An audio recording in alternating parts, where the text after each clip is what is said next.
How are you? Okay, thank you. Can you tell us who your angel is? My angel is my son, Vinny. And can you tell us about Vinny? Um, Vinny, I had a hard time also, having a child. There's 9 years between him and his brother, so he was a welcome surprise for me later in life. And from the time he was born, I mean, he slept through the night. He was no trouble. I always said I could lay him on the floor, go grocery shop, and come back, and he would still be on the floor in the same place. And he was that way throughout his life. Very quiet. He listened more than he spoke. Um, he wasn't one for idle conversation. If he had something to say, then that would be the discussion. He just would take his environment in. And I think sometimes the world was a little bit heavy for him because he was so sensitive to the issues um, in the world today. Uh, he was um, he was a great martial artist. Our whole family does martial arts for like 35 years, and I enrolled him in that when he was young, and he thrived with that. I mean, he did that till he graduated high school. Um, and he was a teacher uh, at the martial arts school, and he would help all the younger students and was so patient and kind with them, more than I could be. I think as I got older I got to be like, oh, the kids are hard, but he was so patient and kind with them and soft spoken, and he loved animals. I swear he would not eat to go buy food for his cat. He loved them and he worried about them, and he would watch that commercial on TV where they show all those poor animals, and they want you to give, and he would call me, Mom, did you see that? I had to turn the channel. He's very sensitive to all that. Uh, just so ironic. Um, he was very We were very close. One of his jobs, he was working in a movie theater, and we loved to go to the movies together.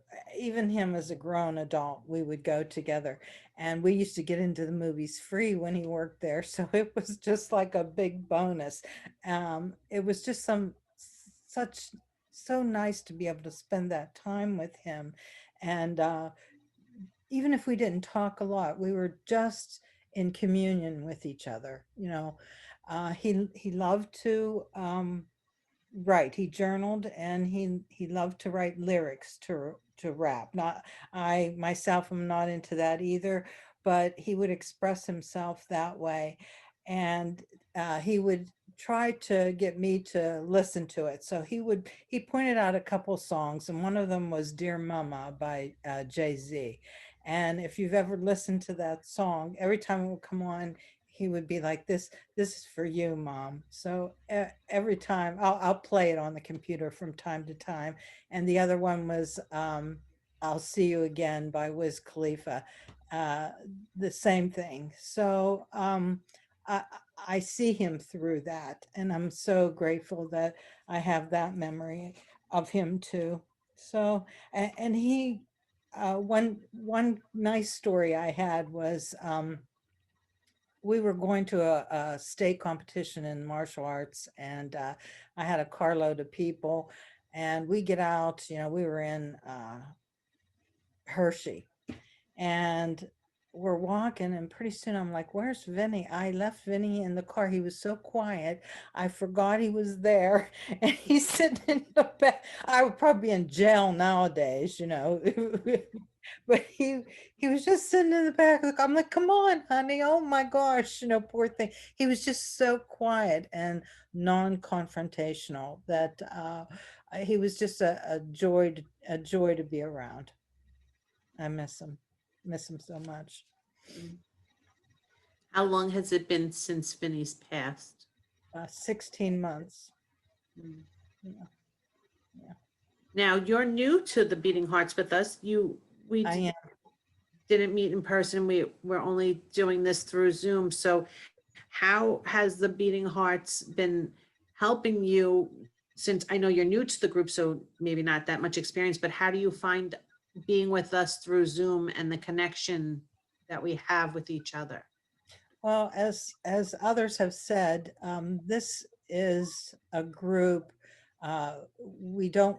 We're sad that we have to belong to it, but I'm glad that I found other people who have the same experience I do, and go through each day trying to find uh, a purpose for the day. And these women, they're here, they show up, and they give me the strength to show up too, to have something to look forward to for the week. I know on Wednesday night that I'm going to see people, even if I don't say anything, to listen to them, and know if I want to cry that whole time, nobody's going to judge me. I'm not judged, and I can speak my son's name.